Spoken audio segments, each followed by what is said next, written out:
So I was thinking about your comment yesterday, about dwelling so much on the things that, like samsara is a hellhole and how depressing that is.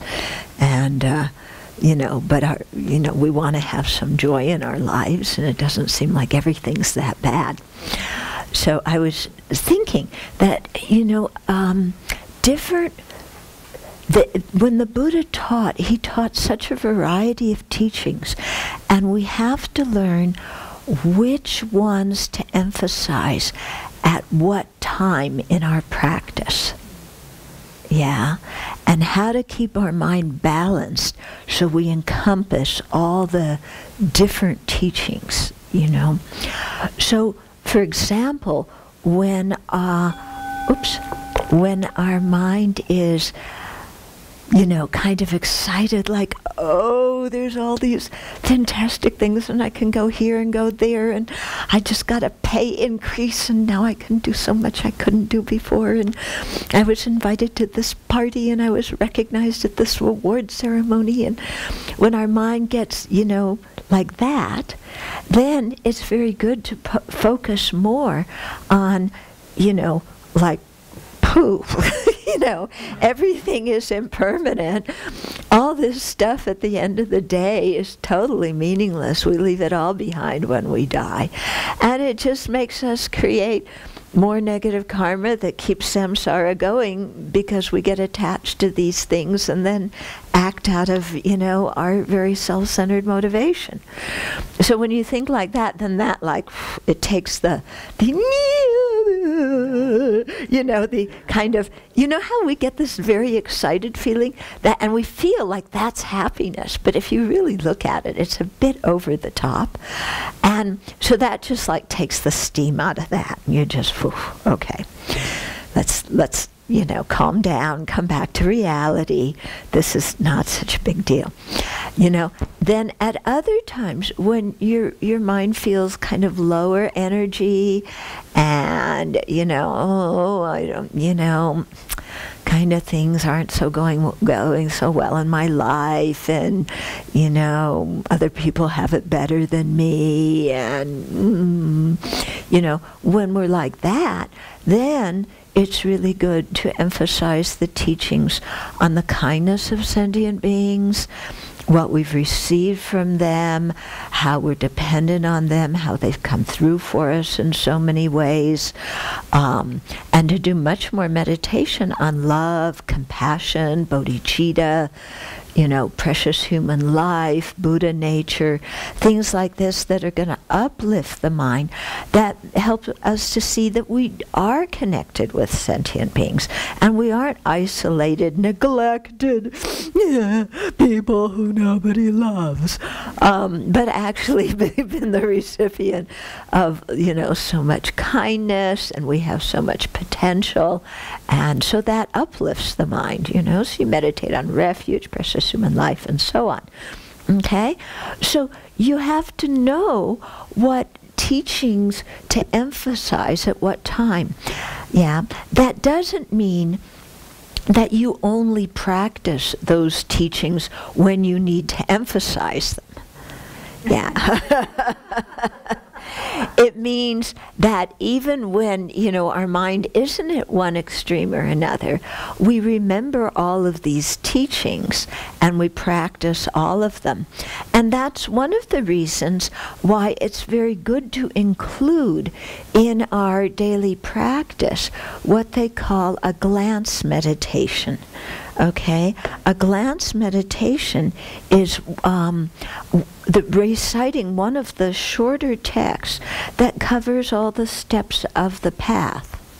Okay, so the parting from the four clingings is like a glance meditation. It goes through everything, from beginning to end. Once you've had teachings on it, you can really see the whole path in it. Another one is the reviewing the stages of the path meditation in the Lama Chopa Puja. Okay. Another one is the three principal aspects of the path. Now, another one is the 37 practices of bodhisattvas. Another one is the foundation of all good qualities, a short prayer by Lama Tsongkhapa. Okay? So, there's many of these kind of just short things. You can recite them in 5 minutes, or often less. But it reminds you of all the different meditations. And so including that in your daily practice is very good, to remember all the different points. And then also to do, when you do your Lamrim meditation, to really cycle through all these different points, so that you really get deeper and deeper understanding of them. Yeah. So every once in a while I hear people say, "Oh, I've studied Lamrim twice. I know all these." Those people are inflated with arrogance. Yeah. Unless you really have very strong, profound, deep understanding of these topics that really change your life. Yeah, that is not sufficient, just knowing all the points and having heard it twice. Yeah. I mean, when you go to Dharamsala or anywhere, like this winter, and the last 2 winters, we've gone to India, some of us, to hear His Holiness the Dalai Lama teach on different texts from the stages of the path. And who do you find there? Kabje Ling Rinpoche, Serkon Rinpoche, Ganden Tripa, like all the really, high lamas who even teach all these texts themselves and have heard these texts since they were little kids. They all come to listen to His Holiness teach, and they aren't sitting there sleeping going, "I've heard this text before. Why am I here?" They are listening and they are contemplating while His Holiness is teaching, because they see that you can always go deeper and deeper in your understanding. Yeah? So that's why we keep cycling through all of these. And that's really quite important to do in our practice. You see sometimes, and this will depend upon the Buddhist tradition, it depends upon the teacher, but some teachers and some traditions emphasize different parts of the Buddhist teachings, So sometimes you'll meet people and their tradition will really emphasize suffering, 3 characteristics: impermanence, dukkha, non-self. Samsara stinks, we've got to get out. And if and some of those people you'll find will sometimes have, they'll be very serious, and they don't smile because samsara is serious business and we've got to get ourselves out as quickly as possible, And they'll have this kind of, certain energy about them. And maybe they find that that's a good way to practice. I don't know. But even some people within that same tradition, they will do more meditation on metta, on loving kindness. When you do more meditation on metta, your mind changes. You may still be meditating on samsara stinks, but when you meditate on metta, on loving kindness, then your mind is a little bit more uplifted. It's more open. You feel more connection with sentient beings. Okay? So it depends on the tradition. It depends on the teacher. It depends on the students surrounding that teacher, kind of what people emphasize, Other traditions, there's so much emphasis on bodhicitta, Yeah, that sometimes people forget to meditate on the fact that samsara really stinks. Yeah, and there's just, and they become like, well, I'm here to benefit all sentient beings. But like I was saying yesterday, they don't look at their own experience of dukkha in samsara. And so they're paying so much attention to compassion for others that somehow the aspect of dukkha becomes a little bit too intellectual. And so the compassion doesn't really go that deep, because it's not until we really feel it for ourselves that we can really, feel the depths of dukkha of sentient beings and have really deep compassion for them. Yeah. So some people, some traditions says, oh yeah, there's the Four Noble Truths, but we're going on to bodhicitta. And so again, people need to learn how to include, I think, all these different realizations on the path, because they all, or all these different teachings on the path, because they all fit together. And when, if you really understand that, then you see how meditating on dukkha can increase your compassion, and how meditating on compassion and loving kindness can help you maintain an optimistic mind while you're meditating on dukkha. And how meditating on refuge helps us always keep an optimistic mind, because we never get discouraged, and we know that there's always the Buddha, Dharma, Sangha who are on our side and whose energy we can tap into any time we want to. And we always keep selflessness in mind, emptiness in mind, because we know that at the end of this day we shouldn't take everything so seriously and make such a big deal about everything. We should lighten up. Yeah? Yeah. And so, you begin to learn how to put all these teachings together so that your mind can be somewhat balanced as you go through life. And in that way, something nice happens, you rejoice, but you don't rejoice so much that you're blindsided. Yeah, somebody has a baby. Oh, that's wonderful. I rejoice that you're happy because you have a baby. But I'm not going like, yeah. Yeah, I'm not going shopping for the baby, and I'm not ignoring the fact that the baby's going to get old and sick and die. But I make prayers for the baby, to become a Buddhist practitioner and to be able to really work for the benefit of sentient beings, and to not get sucked into, the allure of samsara, so that they forget about their Buddha nature. So I'll make those kind of prayers for the baby, feel happy for the family, but I'm not going, like, oh, this is so exciting, and like that, okay?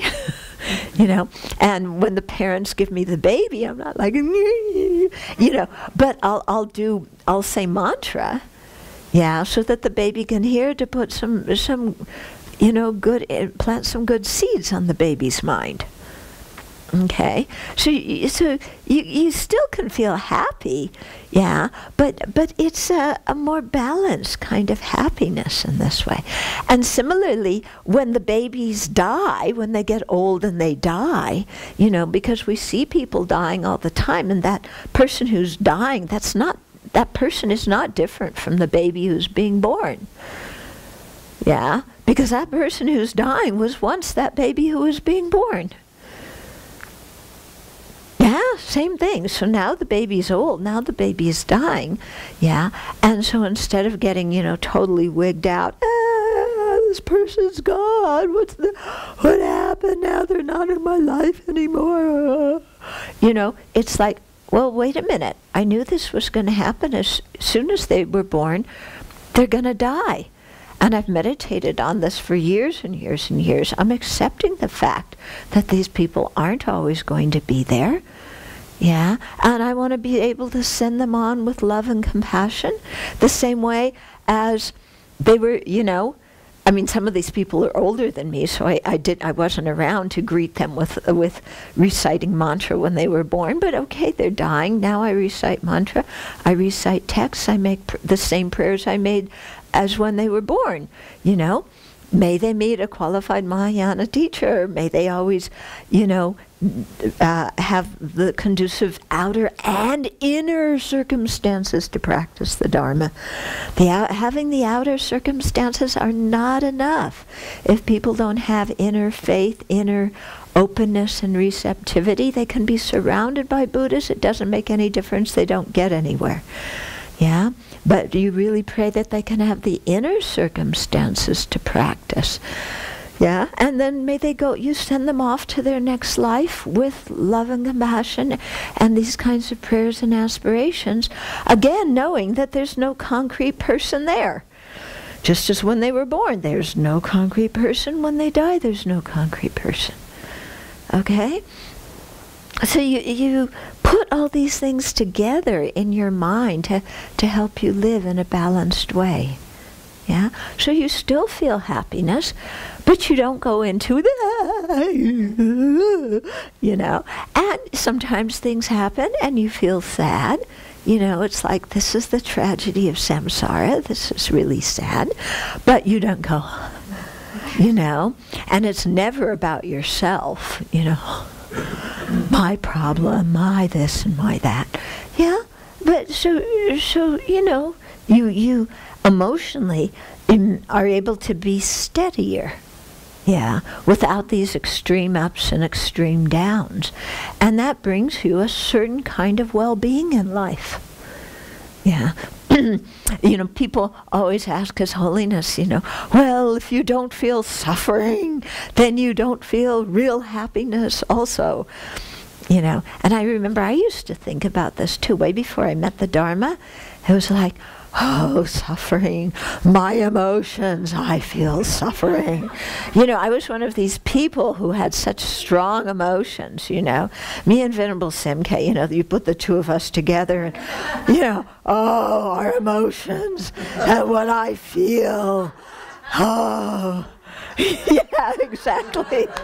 You know, every little thing was like, ah, you know, Venerable Jampa can get in there too a little bit, you know. And just, oh, what I feel, and this is so sad, and oh, I'm so happy, this is great, you know. Venerable Jampa doesn't go there so much, but you know. Oh, this is so delightful. I feel so wonderful. And then, you know, what did this person mean when they said that? Oh, it means this and this. And what did they mean when they said that? It means that. And you spend all day analyzing what other people said and analyzing your emotions and why do I feel the way I feel? And, you know, any of you else want to feel, you know? In Enneagram, I think they call it a number 4, but you know, it's like, you know, it's like your emotions rule the day, you know, and if I feel it, it is the most important thing in the universe. And, you know, so people would ask His Holiness about this, and he would say, well, you know, when you practice the Dharma, you begin to relax a little bit. You don't have so many lows when you're depressed and suffer. You don't have so much highs when you're elated either. You just have more balance. Yeah? And that balance brings a certain amount of peace in your life. It's not apathy. It's not, you know, not caring. But it's just kind of a balance, you know, and a peacefulness that allows you to respond, you know, to things in an involved way, but a balanced way where you're not like all the time. Okay? So, yeah. So we had to give up, you know, a little bit of our attachment to our emotions, you know. It's a big deal, you know, for those of us who are so attached to our emotions. I feel it. It's so real. You know, it's like we had to give up. Like, well, my emotions, what are they? Yeah? What are my emotions? They're just these things, kind of blips on the screen of consciousness. They come and they go. They arise due to causes and conditions. They go away due to causes and conditions. And I'm the only one that feels them out of countless sentient beings. So maybe they aren't really so important. Yeah? If I'm the only one that feels them? What do you think, Venerable Senke? Yeah?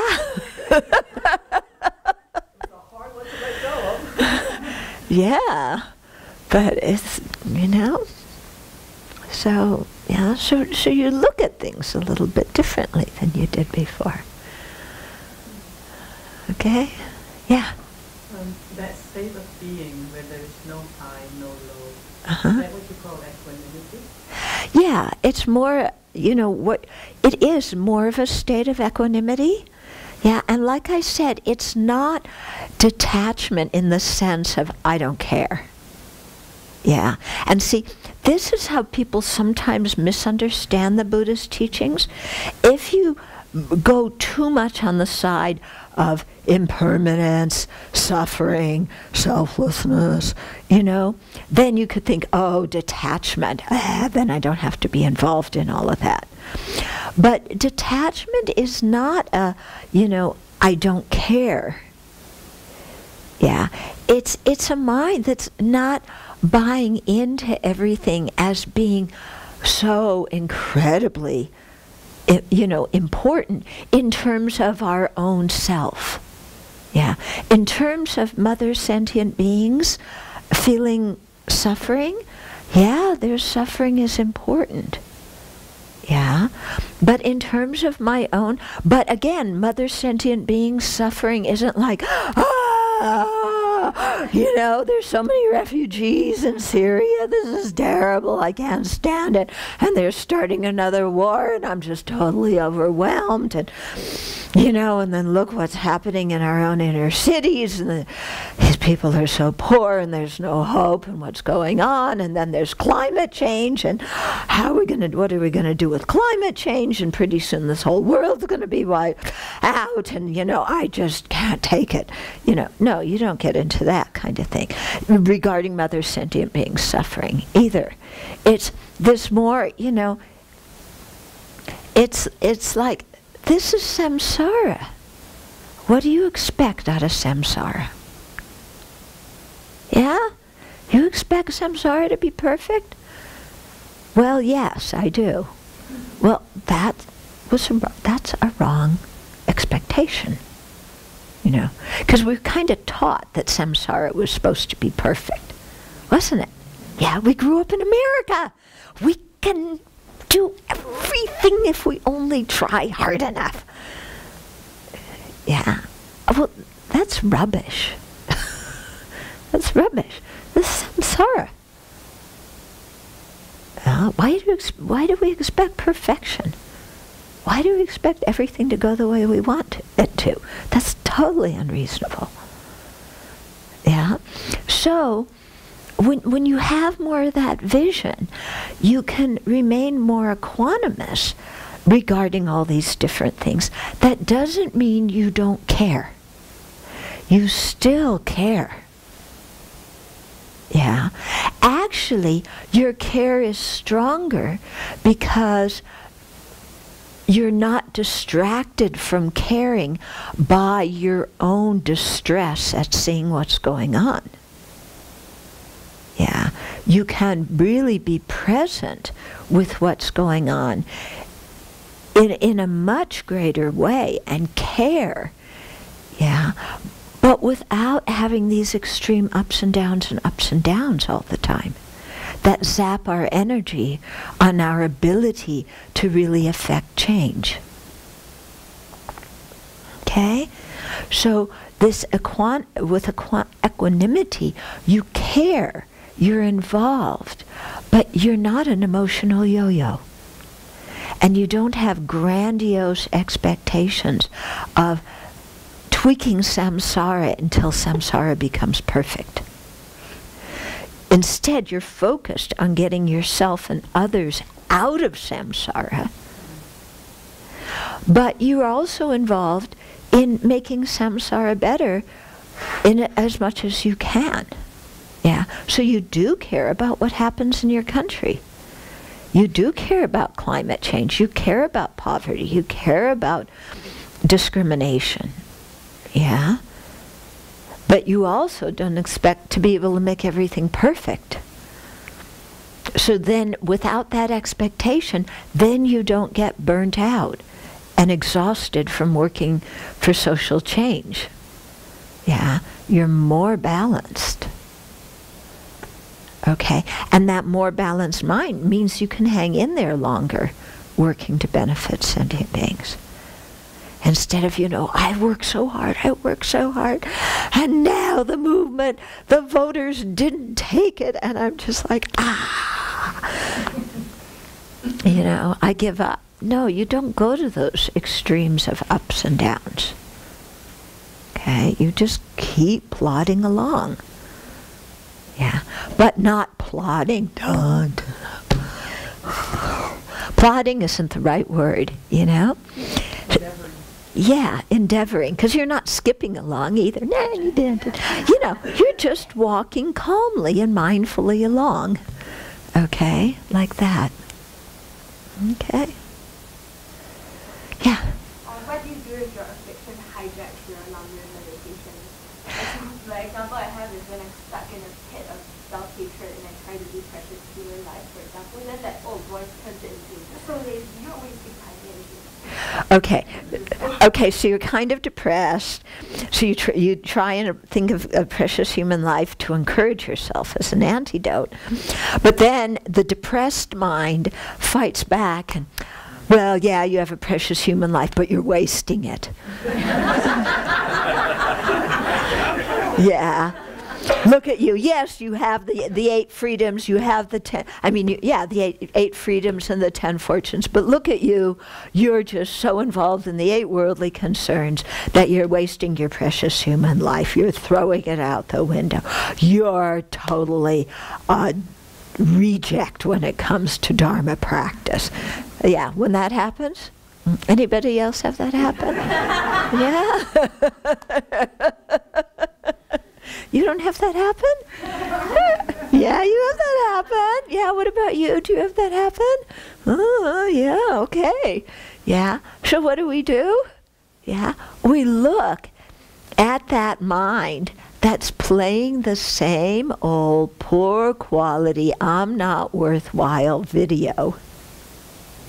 And you recognize it as a video. Yeah. This is just that same habitual blah blah misconception mind rerunning its own junk. Yeah, and I'm pressing the pause button. Actually, not just the pause button, the off button. I'm turning this video off. Yeah, and I'm going to imagine the Buddha. Imagine Chenrezig. And Chenrezig's there looking at me with acceptance and compassion, saying, you have the Buddha nature and you can do it. Go for it, kid. Why do you think I have 11 heads and 1,000 arms? It's to help you along the way. Okay? Chenrezig's sitting there going, you think I work so hard to become a Buddha so that you can be left behind? No, I'm there with you and I'm helping you. So please, there's 1,000 arms out there. Pick one of them and hold on. Yeah? And listen to me. And, and then you imagine light and nectar coming from Chenrezig into you, really giving you that kind of confidence and that feeling, that the Buddhas and Bodhisattvas are on your side and they know you can do it and they're there to help you and they've taught the way, and your teachers are there helping you, teaching you the way. Yeah. That, you know, your teachers didn't go through all this thing of, you know, oh my God, I got to teach another retreat, you know, so that you can leave and go get stuck in your melodrama. Yeah. Yeah? So you remember this kind of thing, and that there's a lot of help, and that, you know, everybody who's attained Buddhahood has been through exactly what you're going through. What you're going through is not some unique kind of, you know, trauma. This is samsara. All the Buddhas and Bodhisattvas have gone through it. Yeah? All of them. Your experience is nothing new. It's the same old blah, blah, self-centered mind. Yeah. And the Buddhas and Bodhisattvas have overcome it, so we can too. So don't listen to this mind. Don't believe everything you think. Okay? When it hijacked every antidote I was familiar with, I got so stuck. Like after that, it became your problem is attachment. You know that. You better do those meditations on impermanence. Why am I so stuck? I'm so stuck. No. Yeah. Yeah, I couldn't like break out of that. Yeah. Yeah. Well, that's, I think, you know, for me, when, you know, really thinking about, you know, doing these meditations with the light and nectar coming, and, you know, you're having this conversation with Chenrezig or Tara or Buddha, whoever it is that you really resonate with. Yeah. And then you kind of, you know, you get yourself back on track, and you just say, that mind is just, that is just old, habitual, garbage, rubbish, you know? Like, throw it out. Yes? What I also learned here is, I mean, before I came to the Abbey, I wasn't so aware of all these changes, even in myself and others. And here, by being with practitioners, seeing that everybody goes through different periods and it changes, and I learned, I'm still learning to have patience with whatever is coming up, more and more patience over Yeah. to really recognize this is a period of time something came up, and to bear it for a moment, to be able to stand that. And the practice of Chenrezig, I was reflecting it over the years more and more, but it's like, I shared it yesterday, it's like letting yourself embrace by Chenrezig, letting yourself open up, you know, and see and face whatever you have inside, what you need to do all these years, so to be courage. Yeah. Yeah. Yeah. And what she's saying about watching people change, she's embodying. Yeah. Because when you came here 3 years ago, you could not talk like that. Yeah. Yeah. And you've really changed a lot. And so this whole thing about seeing, you know, when you're with practitioners and you see other people change, it gives you the confidence that you can change too. Yeah, because you see everybody goes through these things, and like you said, they're all impermanent. They don't last, you know, and that gives you the courage to look at it when it comes up instead of letting it just mow you over. Yeah, and then the more you look at it, the more you learn to deal with it. Yeah, and the more you can drop it and go on. Remember that thing that you taught about personifying or caricaturing those aspects of the mind, I found incredibly helpful. Yeah. So, you get an answer to that, but anyway, getting this image of what this thing is happening inside, to actually put it outside and draw it and look at it, and, well, then it has a whole different. Then you can relate to it. Yeah. Yeah. Taking over, it's just like, oh, you again. Yeah. Yeah, this is an actually very good thing. Maybe this afternoon's discussion group, you should do this. It's a thing, you know, sometimes when we talk about spirits and so on, I see them, I mean, there are beings that are spirits, but I also see them as personifications of stuff that's going on within me. Okay, and so it's very helpful to imagine these different aspects of myself. There's one practice I do where I imagine, you know, transforming my body and offering it to the spirits.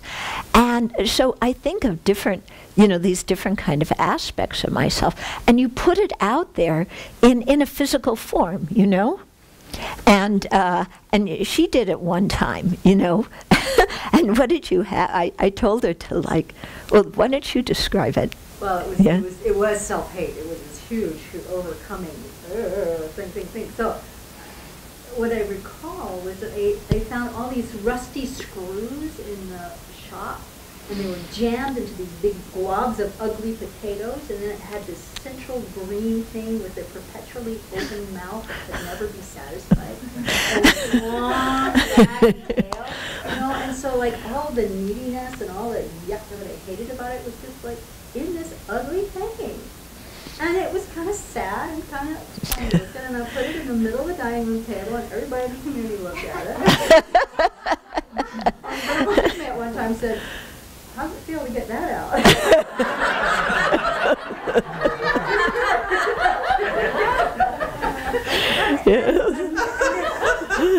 It completely has changed. Yeah. I mean, that really was it.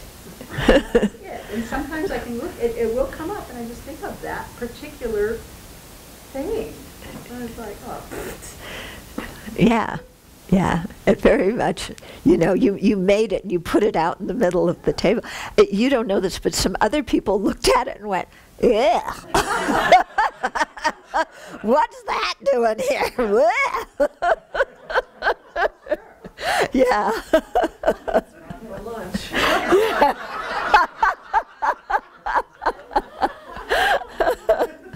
Yeah, but it does help because what I did is, I used this self-pity mind. I mean, I had it big time, I can't tell you. And so I imagined, my self-pity mind. It was this big head. She didn't have much of a body, but this big head with little, Shirley Temple curls. Yeah. And these big eyes. What was that author, remember, who used to draw the kids with the big, yeah, with big eyes that were sad and needy. And she had this lace, a collar, this kind of lacy collar, and just, looked at you with this sad, and anything that you said, anything that you did, that was the reaction, And I just visualized this, and then I imagined making offerings to her, and just, okay, whatever you need, here it is. And, and I just kept imagining giving her things, and, giving and giving and giving, and eventually, she kind of got satisfied and, doesn't come back very much. Yeah. And a similar way, when she does come back, it's like, oh, yeah, I know you, just that state of mind again, here, have some chocolate. Have some chocolate, be satisfied, and then she goes away, or have some love. Oh, I love you, poor baby. And then she goes away. So, it can also be very helpful like that, And also this thing of imagining what it looks like. Whatever your thing is, for some people, wherever it is that you get stuck the most. Yeah, and then you just draw it or make it or, do something with it. Huh? Okay. Okay. Anything else? That was the introduction for today.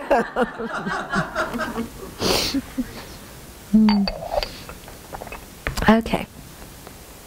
So I wanted to go on to the next verse.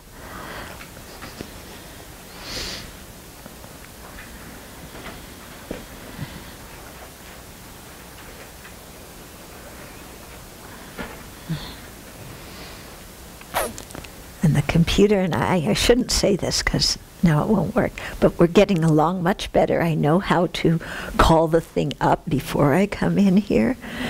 Yeah.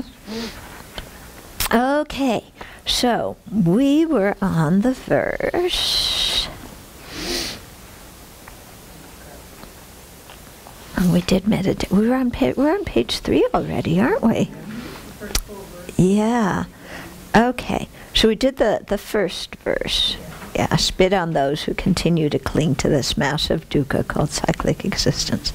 Okay, when freed of this clinging, you go beyond sorrow. Okay, going beyond sorrow is the literal meaning of nirvana. Yeah. Or at least the Tibetan translation of the word nirvana.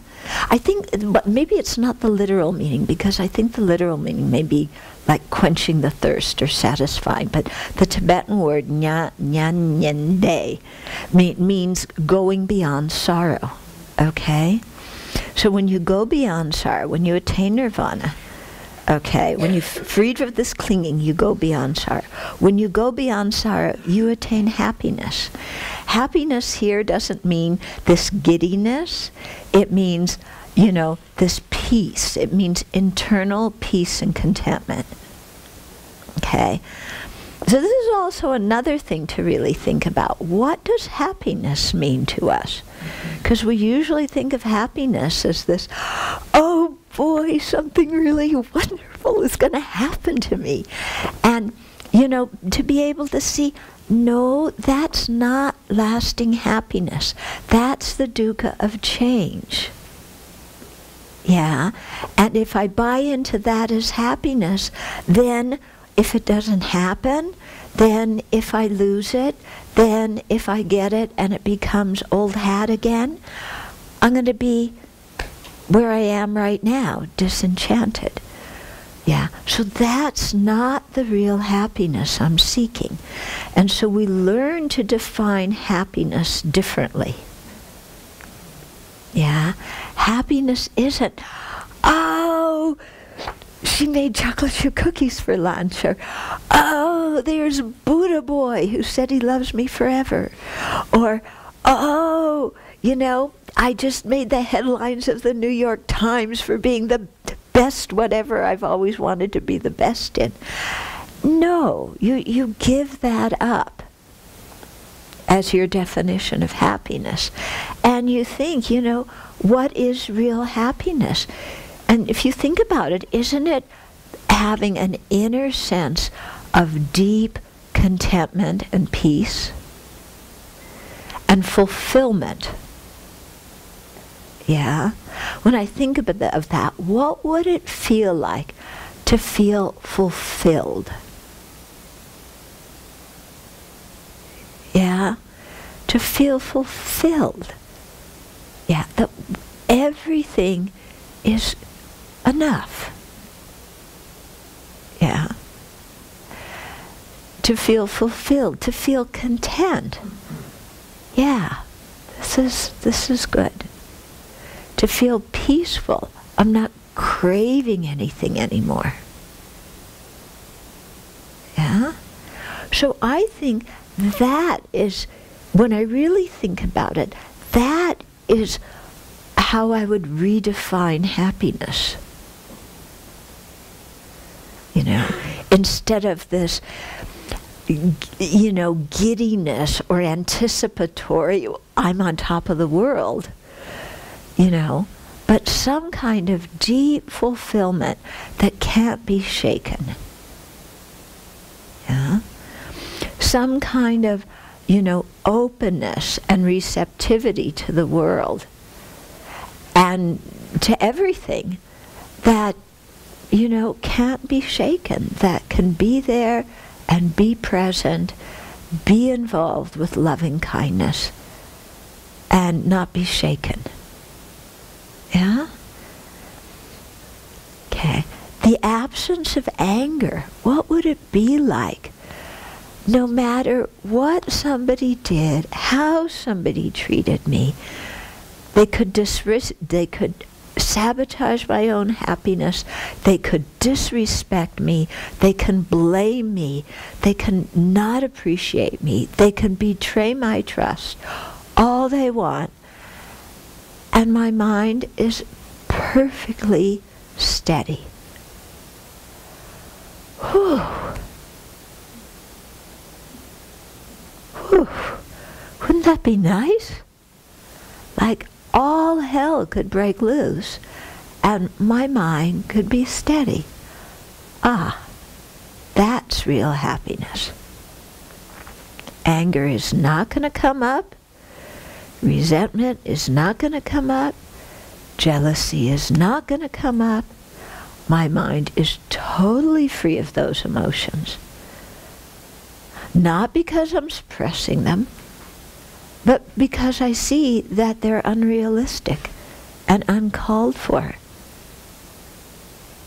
and complete fabrications of my mind, that there is no reason whatsoever for me to feel resentful.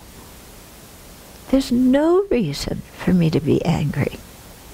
There's no reason for me to be jealous. There's no reason for me to feel unappreciated. You know, there's no reason for it. So all those emotions just vanish. Whoa, wouldn't that feel nice? What do you think? Yeah? Wouldn't that feel much nicer than having all the appreciation you want? Wouldn't not needing that appreciation be much steadier and more fulfilling than needing that appreciation and having it, but inside you know it's not going to last. And it's not going to overcome our own feeling of self-hatred and self-deficiency. But not even needing that. I don't need anybody to tell me I'm wonderful. You know? Wouldn't that be nice? Yeah? Again, not because I'm stuffing these things down, but because I really believe in myself. And not because I believe in myself like, oh, I'm the best thing in the world, but because I see I have the Buddha nature. Yeah? I can do things that are good. And that's great. And it's not all about me. What a relief. Yeah? So when we think of nirvana, you know, think of really what happiness would mean to you. You know, what some state of internal peace and fulfillment and satisfaction and freedom from craving, freedom from anger, freedom from confusion, what that would feel like. Okay? So when he says freedom from these two clingings means the first two clingings. Okay? So our first two clingings, when you cling to this life, you're not a practitioner. If you cling to the three realms, that is not renunciation. So we are free from those two clingings. That is the experience of expanse. Expanse here means nirvana. It means the emptiness of true existence. Yeah? It means the ultimate mode of being.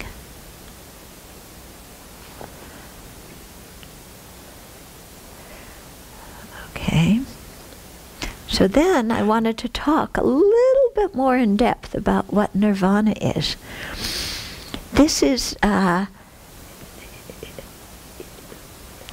if you don't understand it all totally, that's okay. Okay? But this is, I'm taking this from the new book that's coming out called Buddhism, One Teacher, Many Traditions. Okay? So His Holiness says, in general, nirvana, or liberation, is a state or quality of mind. It's not an external place. Yeah, so it's not we're going to nirvana, it's located up in the sky. And it's not something reserved for a select few. In other words, you don't need to be born enlightened. You don't need to be born liberated. Okay? And this is, I must say, something, if I can make a personal comment. You know, in Tibetan culture, we've talked a little bit about recognizing incarnate teachers. In some way, this is very good because it brings you a feeling of, oh yeah, these people have done it, and then they come back and they help us. But in another way, it can be subtly discouraged because they were born like that, and I wasn't. Yeah. But again, like I'm saying, it doesn't mean that everybody who's recognized as a tulku has realizations. It doesn't mean that. But in any case, it can be subtly discouraging. Oh, it's only for those select ones. They were born, you know. But what His Holiness is emphasizing here is it's not for a select few. Yeah. Nirvana is something, is a state of being, or it's a quality of the mind that every single person can attain. Why can they attain that? Because every single person has the Buddha potential, the Buddha nature. Okay. When we talk of Buddha nature, there's two kinds of Buddha nature. One is called the naturally abiding Buddha nature. And this means the natural purity of the mind. It refers to the fact that our mind is not inherently existent. It lacks inherent or true existence. Okay, that this emptiness of existing with its own essence, from its own side, objectively, is the very nature of the mind. Okay? That is the mode of existence of the mind. And being the mode of existence of the mind, it can't change. You know? It's the lack of all these false ways of existence that we've imputed on the mind. Okay? On our mind, on everybody else's mind. Okay, so this is the naturally abiding Buddha nature, the emptiness of inherent existence of the mind. The second kind of Buddha nature is called evolving or transforming Buddha nature.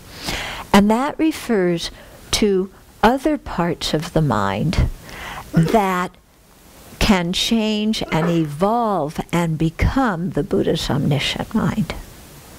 So, for example, just the clear and knowing of the mind, clear and knowing of the conventional mind, that's something that continues and can become the Buddha's omniscient mind. Our seeds of compassion, our seeds of wisdom, yeah, our seeds of concentration. We have many, many virtuous qualities in our mind right now. So the seeds of these qualities, you know, and these qualities again cannot be eliminated completely from the mind because they are not based on misconception. Yeah. So these qualities can be enhanced as we practice the path. We can enhance these good qualities, and we can enhance them limitlessly. Okay, so the natural purity of the mind, yeah, the natural abiding Buddha nature, the emptiness of inherent existence, that's something that doesn't change moment by moment. Yeah, when we become an arhat, you know, that becomes the emptiness of the arhat's mind. When we become a Buddha, it is the emptiness of the Buddha's mind, yeah, which is also called the nature truth body. Okay, when we talk about the Dharmakaya of the Buddha, it has two branches: the nature truth body and the wisdom truth body. So this nature of our mind becomes the ultimate nature of the Buddha's mind. Yeah, the naturally abiding nature body, okay? When we become Buddhas, it also becomes another aspect of the nature body, is the nature body that is free from adventitious defilements. Because at that time, we have removed all the defilements. At the time that we become Buddha, we have removed all of the defilements from our mind. Yeah. So the purified aspect, yeah, of the emptiness of that mind that is now totally free from all defilements, that also is part of the Buddha's nature body. Okay? So here we see how the emptiness of our mind, yeah, can become the nature truth body of the Buddha. Okay? Our evolving Buddha nature, yeah, the good qualities we have now, even the neutral qualities, the clear and knowing nature of the mind, all these things can evolve and become the Buddha's Dharmakaya, the wisdom Dharmakaya, okay, the Buddha's omniscient mind that is replete with all good qualities. So as we practice, all these aspects of our mind now that are changing, that can be cultivated, when they're perfected, and developed limitlessly, then they become the Buddha's wisdom body. So there we see that's how, starting out where we are now as limited sentient beings, how it's possible for our mind to transform into a Buddha's mind. Yeah, both the wisdom aspect of the mind, the aspect of the mind that knows, that cognizes, that relates to everything, and the ultimate nature of the mind. Both of these aspects of our mind can, become the nature body and the wisdom truth body of the Buddha. Okay? So, so His Holiness says, the emptiness of the mind, its natural purity or naturally abiding Buddha nature, is the basis. On this basis, we undergo a process of purification by applying antidotes to eradicate the adventitious obscurations until the mind is totally free from afflictive obscurations. When His Holiness talks about adventitious obscurations, he's talking about the afflictions, and even beyond that, whatever defiles the mind, because none of these things are the nature of the mind. Yeah, they're all, the word adventitious means like temporary, made up. They're just there for a while. All these defilements have not gone into the nature of the mind. Therefore they can be eliminated. So it's the same thing, with the sky and the clouds. The clouds obscure the sky, but they're not the nature of the sky. So the clouds can be eliminated. The dirt, makes a cloth dirty, but the dirt is not the nature of the cloth. It can be eliminated. It can be washed and cleansed away, leaving the cloth. Okay? So we kind of work with this analogy. But remember, it's only an analogy. Yeah? Okay? So, the purified state of the emptiness of the mind that is free from afflictive obscurations is true nirvana. So even though the nature of our mind and the nature of an arhat's mind, the nature of a Buddha's mind, all of these are empty of inherent existence. There's no difference in their being empty. But one is the emptiness of a sentient being's mind. One is the emptiness of an arhat's mind. One is the emptiness of a Buddhist mind. In that respect, they aren't exactly the same emptiness. In terms of being empty of inherent existence, no different.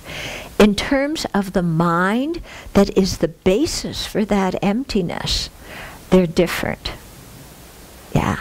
So that's why we say that the emptiness of our mind can become the emptiness, can become the nature truth body of a Buddha. Even though the nature of being empty doesn't change at all. It's because the basis of that emptiness, the mind that is empty, that is what changes. Okay? So by realizing the ultimate nature of mind, that itself is free of all afflictive obscurations, we attain nirvana. Okay, so the ultimate nature of our mind, that emptiness, true existence of our mind, is free from all afflictive obscurations in the sense that those obscurations have not entered into the nature of the mind. So by realizing that emptiness, then we attain nirvana. Thus, the understanding of emptiness eliminates the obscurations, and emptiness is also the resultant state present when all defilements have been cleansed from the mind. Okay? Okay. Thus, the understanding of emptiness eliminates the obscurations. Okay, so when we have the wisdom that knows emptiness directly and we use that wisdom, it eliminates the obscurations. Okay, so there's that. And emptiness is also the resultant state present when all the defilements have been cleansed, because the emptiness of the mind that has eliminated all defilements is nirvana, is true cessation. So that's what's present when all the defilements have been eradicated. Is this the meaning of that expression, within emptiness and through emptiness? Yeah, sometimes, okay, so there's this quote when they say that, emptiness, yeah, or sometimes by emptiness, and sometimes within emptiness. So when it's by emptiness, it means by realizing emptiness, things are eliminated. And within emptiness means emptiness is there already. And by perceiving the emptiness, you eliminate the defilements. And also that those defilements themselves never truly existed. Yeah? Those defilements themselves were never concrete things. They all existed like illusions, in that they appeared just due to causes and conditions, even though there was nothing there that you can point to that was a defilement. There was just the appearance of a defilement due to causes and conditions, but nothing there that was a defilement. Yeah?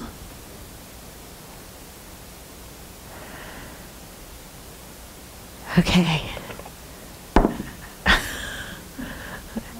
Mm-hmm. We were saying, we are already Buddha, so this is the sense of what I get out of it, what means behind that. Mm-hmm. Statement on we are already Buddha doesn't mean really, yeah. What way to get to that, what does it mean? Like that it means we are already Buddha. So that's the commentary behind Yeah, yeah. So when you hear some people speak about Buddha nature as we are already Buddhas, if you take that literally, it doesn't make any sense, because then we're ignorant Buddhas. You know, and how can a Buddha be ignorant? It's impossible. But if you look at it from the viewpoint of the nature of our mind is empty of true existence, and the nature of the Buddha's mind is empty of true existence, in that way you can say that, you know, we're Buddhas in the sense that the nature of the mind is the same. Yeah, but it doesn't mean literally that we are already Buddhas. Okay. If we were already Buddhas, we wouldn't need to practice the path. If we were already Buddhas, we wouldn't get angry. Yeah. Okay. Okay. So, in general, there are 4 types of nirvana, although not all of them are actual nirvana. This points to a way that Tibetans, or not Tibetans, it's within the tradition, how they categorize things. Just because something falls under a certain category does not mean it is actually that thing. Okay? So there's 4 types of nirvana, but not all of them are actual nirvanas. You know, the first one is called nirvana, but it isn't an actual nirvana. Okay? So the first kind of nirvana is called natural nirvana. Okay, so natural nirvana is the ultimate nature of a mind that is primordially pure and empty of inherent existence. Okay, so that Buddha nature, the emptiness of inherent existence of the mind, is called natural nirvana. It is the basis allowing for the attainment of actual nirvana. That's what we were just talking about. When you realize that emptiness of the mind, then you can attain actual nirvana. As the nature of the mind, it is a quality of the mind. So attaining actual nirvana does not involve gaining a quality from outside. Okay?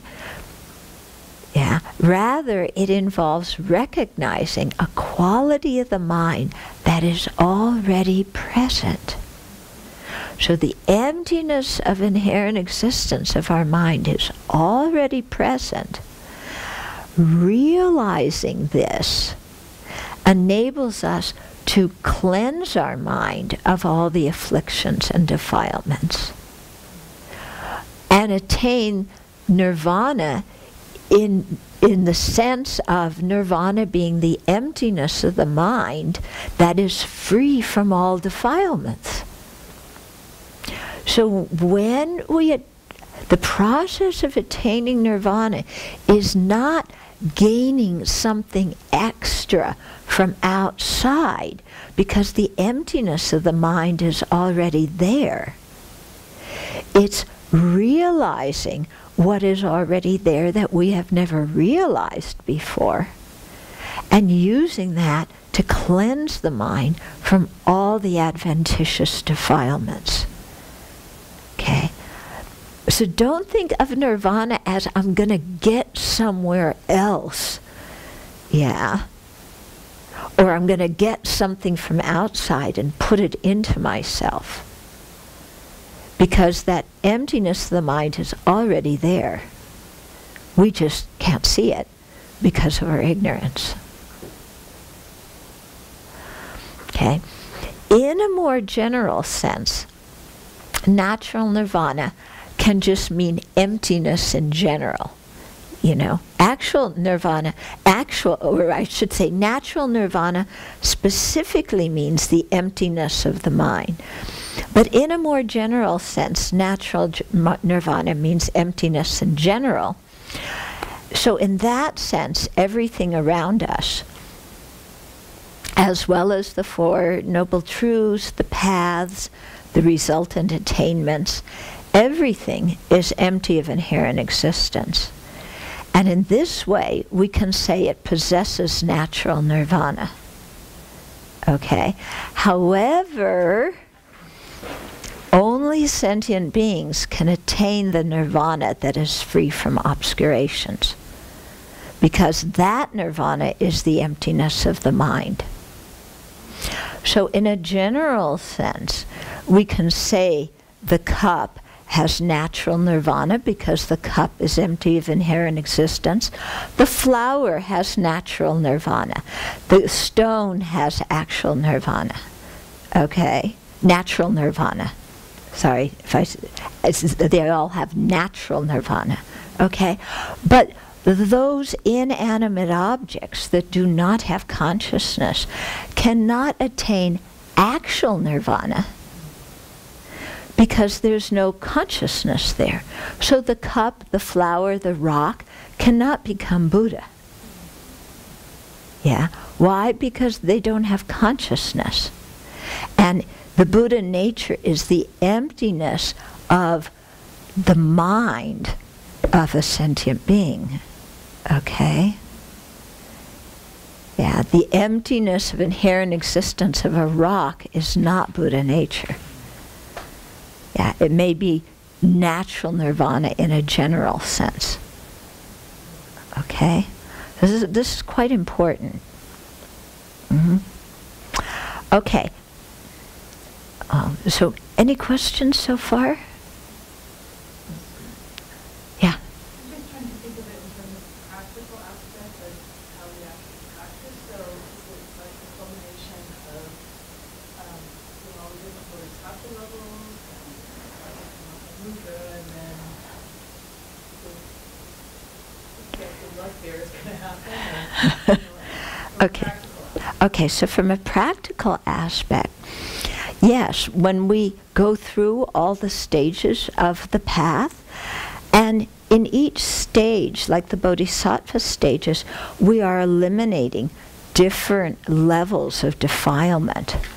So the culmination of eliminating all those levels of defilement, whether it's the afflictive obscurations or the cognitive obscurations, that puts us into natural nirvana, or helps us actualize the nature body of the Buddha.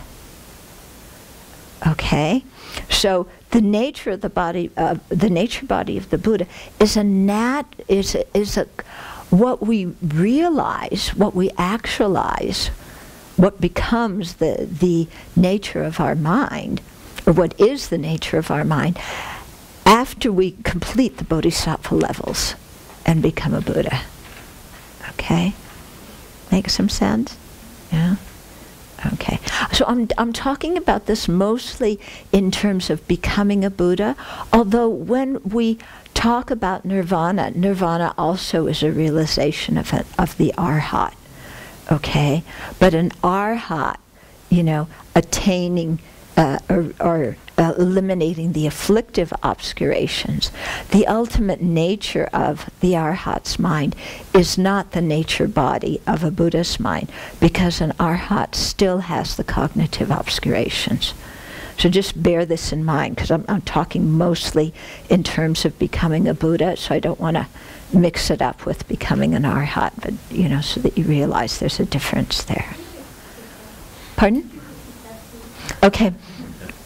An arhat has eliminated the afflictive obscurations. Those are the obscurations: ignorance, anger, attachment. They're seeds that prevent us from attaining liberation. There's still another set of obscurations called the cognitive obscurations. And those are subtle traces. They're the imprints or latencies of the afflictions, and the subtle dualistic appearance that they bring about. And those cognitive obscurations are only eliminated when we become a Buddha. So an arhat still has those obscurations. So because of that, say the Arhat has attained nirvana, but they don't have the nature truth body, the nature dharmakaya of a Buddha, because they still have those cognitive obscurations. Okay? Okay.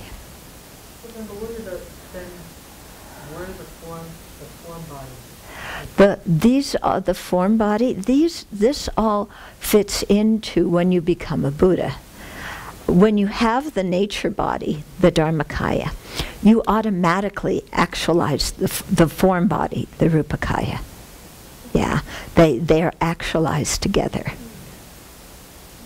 Okay. Okay, we'll continue this in the afternoon. Okay.